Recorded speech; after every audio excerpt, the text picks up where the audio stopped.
petang, adik-adik remaja yang terkasih dalam Tuhan Yesus Kristus. Pada petang hari ini, marilah kita bersama-sama merenungkan sebagian dari firman Tuhan.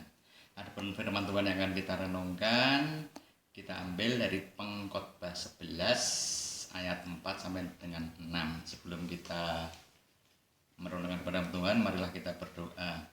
Bapa yang di surga, terima kasih ya Bapa, Engkau telah mengumpulkan sebagian dari anak-anak-Mu untuk bersama-sama merenungkan sebagian dari firman-Mu. Berfirmanlah ya Bapa, kami siap untuk mendengarkan. Terima kasih ya Bapa, kami serahkan semuanya ini hanya di dalam nama Tuhan Yesus Kristus.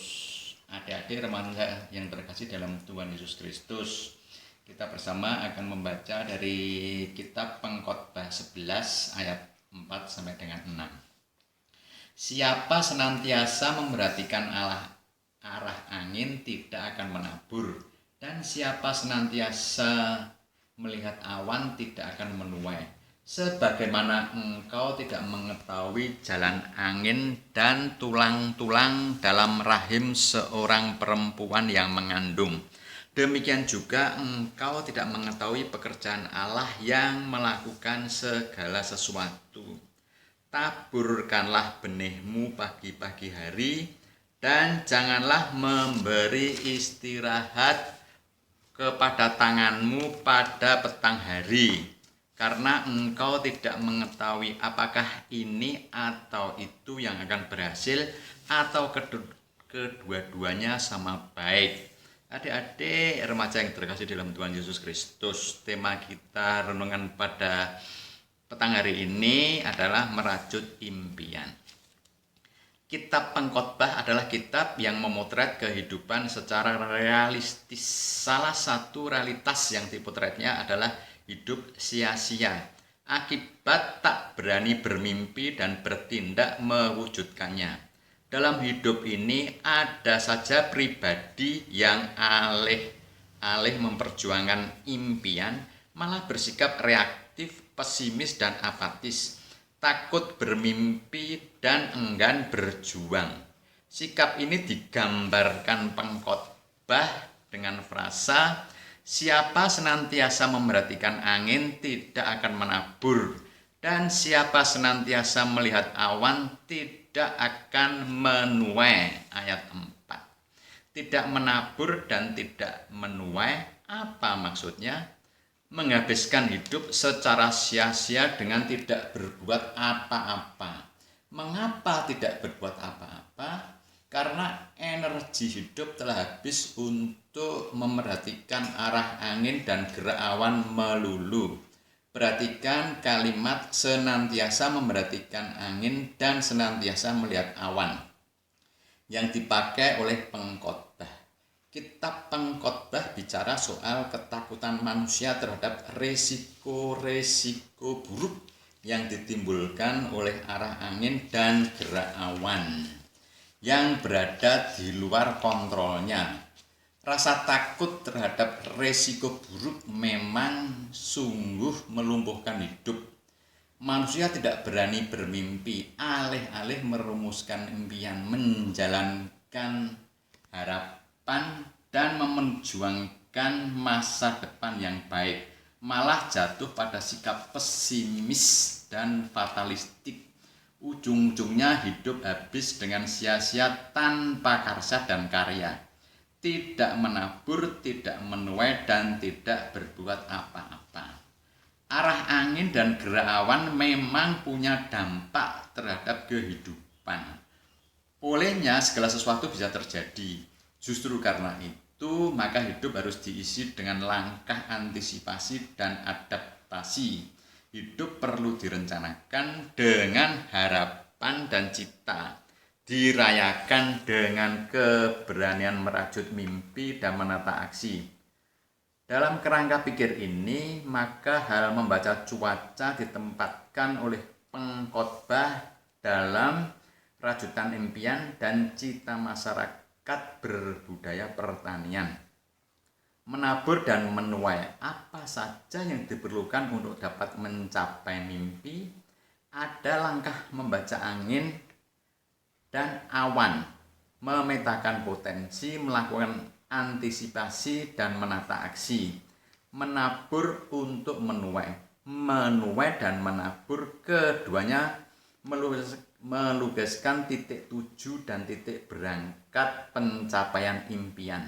Kata menuai menunjukkan pada hasil yang diidamkan, sebuah kondisi yang diharapkan dan dicita-citakan. Sedang kata menabur menunjukkan pada titik berangkat pencapaian mimpi, sebuah aksi yang diperlukan untuk mencapai cita.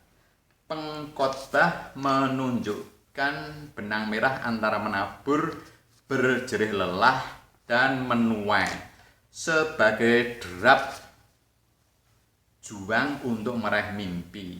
Taburkanlah benihmu pagi-pagi hari, dan janganlah memberi istirahat kepada tanganmu pada petang hari, karena engkau tidak mengetahui apakah ini atau itu yang akan berhasil, atau kedua-duanya sama baik. Ayat 6. Mimpi harus dibarengi dengan aksi. Jika tidak demikian, impian hanyalah khayalan dan lamunan kosong. Demikian pula sebaliknya, aksi harus digerakkan, dijiwai, dan dipandu arah visi. Aksi tanpa impian bisa menjadi tindakan liar dan salah arah. Tanpa impian untuk menuai, maka tindakan menabur akan serampangan dan kehilangan makna. Impian memberi arah perjuangan sehingga jerih lelah menabur menjadi bagian dari karsa dan karya yang menggairahkan dan bermanfaat. Dalam konteks merajut mimpi dan menata aksi, maka hal membaca arah angin dan kondisi awan menemukan momentum pentingnya. Bacaan situasi ini justru menjadi elemen penting dalam merumuskan visi yang membumi, sebuah modal memetakan potensi dan aksi. Kapan harus menabur, benih apa yang perlu ditabur, bagaimana merawatnya, apa saja yang diperlukan hingga panen. Melalui benang merah ini, pengkhotbah mengarahkan pembaca untuk berani merajut mimpi dan menata aksi. Apakah jika impian sudah dirumuskan, langkah aksi sudah dipetakan dan diperjuangkan, maka otomatis impian menjadi kenyataan? Tentu saja tidak. Impian harus dirumuskan, langkah aksi harus direncanakan, jerih lelah adalah perjuangan. Itulah bagian manusia, selebihnya adalah bagian Allah. Pengkhotbah menunjukkan bahwa selain peran manusia, ada peran rahmat Allah dalam pencapaian impian. Keduanya penting dan perlu diberi tempat secara seimbang. Laksana fungsi kedua sayap pada seekor burung. Sebagaimana Allah bekerja, demikian pun manusia. Apa bagian Allah? Apa-apa yang berada di luar kontrol manusia, itulah bagian Allah. Arah angin dan pergerakan awan adalah bagian Allah. Pengkhotbah menginspirasi bahwa Allah tidak membiarkan manusia berjuang sendiri. Allah turut bekerja dalam segala sesuatu, sebagaimana engkau tidak mengetahui jalan angin dan tulang-tulang dalam rahim seorang perempuan yang mengandung. Demikian juga engkau tidak mengetahui pekerjaan Allah yang melakukan segala sesuatu. Ayat 5. Dengan demikian, merajut mimpi harus dibarengi dengan sikap berserah diri kepada yang ilahi. Manusia harus memperjuangkan dan mengelola dengan sebaik mungkin apa yang bisa dikontrolnya, dan sekaligus membebaskan Tuhan mengontrol arah angin dan gerak awan. Itulah kerjasama antara yang insani dan yang ilahi dalam merajut mimpi. Merajut mimpi dan membuka diri pada intervensi yang ilahi.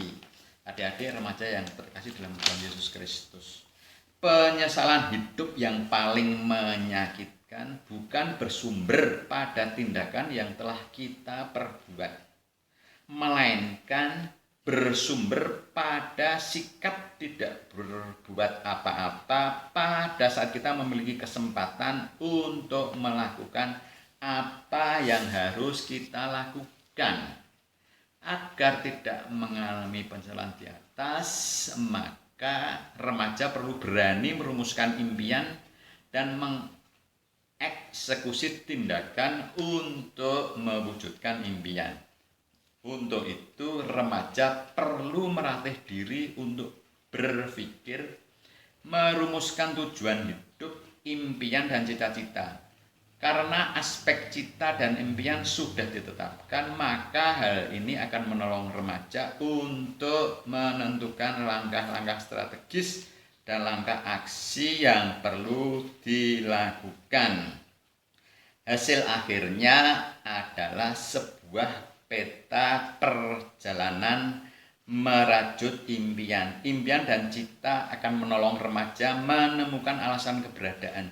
Mengapa, untuk apa dirinya ada di dunia ini. Alasan keberadaan pada gilirannya akan menolong remaja untuk menjalani derat hidup dengan penuh gairah sambil terus membuka diri terhadap pimpinan Tuhan, Sang Sumber Anugerah.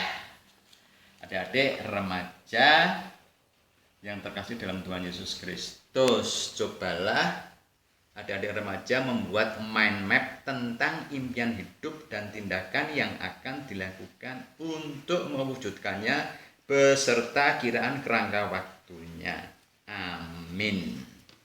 Demikianlah adik-adik remaja yang terkasih dalam Tuhan Yesus Kristus, renungan kita pada petang hari ini. Sebelum kita undur dari tempat ini, marilah kita berdoa. Bapa yang di surga, kembali kami datang menghadap Engkau.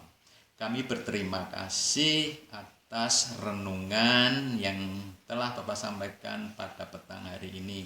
Biarlah renungan Bapak pada petang hari ini menuntun kehidupan kita hari lepas hari. Tuntunlah ya Bapak adik-adik remaja yang akan menyusun dan merajut impian mereka masing-masing. Kami juga berdoa kepada jemaat Gereja GKI Kabangan. Biarlah Bapa yang menuntun kehidupan mereka agar mereka terus seturut dengan kehendak Bapa saja.